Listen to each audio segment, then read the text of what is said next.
عمر رضی اللہ عنہ نے اپنے دور میں اسلامی ریاست کی سرحدوں کو مضبوط بنانے کے لیے کئی نئے شہر آباد کیے، جن میں کوفہ، بصرہ، فسطاط، موصل سب سے اہم ہیں۔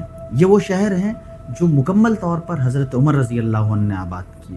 ان کی لوکیشنز کو بہت سوچ سمجھ کر منتخب کیا گیا۔ ایسی لوکیشنز کا انتخاب کیا گیا جو ڈیفنس کے پوائنٹ آف ویو سے اہم ہو اور رہنے کے لیے وہاں کی فضا بھی صحت بخش اور مفید ہو اور لوگوں کو کھانے پینے اور دیگر ضروریات کے لیے کوئی پریشانی کا سامنا نہ کرنا پڑے۔ چنانچہ ساسانی حکومت کے قریب کوفہ اور بصرہ نامی شہر آباد کیے، ان میں بڑی بڑی فوجی چھاؤنیاں بنائیں، آرمی سینٹر بنائے اور انہیں تجارتی مرکز یعنی کمرشل ہب بھی بنایا، اور یہ دونوں شہر بعد میں چل کر علوم و فنون کے عظیم مرکز یعنی بہت بڑے ایجوکیشنل ہب بھی بن گئے۔ یہاں تک کہ اسلامی فقہ کا سب سے بڑا اور مشہور اسکول آف تھاٹ فقہ حنفی کا جو مرکز ہے وہ کوفہ بنا، اور ابو حنیفہ جیسے امام کوفہ شہر میں پیدا ہوئے اور انہوں نے اپنی ایجوکیشن اکیڈمی اور سینٹرز بھی کوفہ میں چلائیں، اور بصرہ میں حسن بصری علیہ الرحمہ جیسے بڑے عالم پیدا ہوئے اور دوسرے بھی بہت سے بڑے علماء پیدا ہوئے۔ رومن ایمپائر کو کنٹرول کرنے کے لیے دو شہر بسائے گئے، فسطاط اور موصل۔ فسطاط مصر میں بسایا گیا اور موصل شام کے علاقے میں۔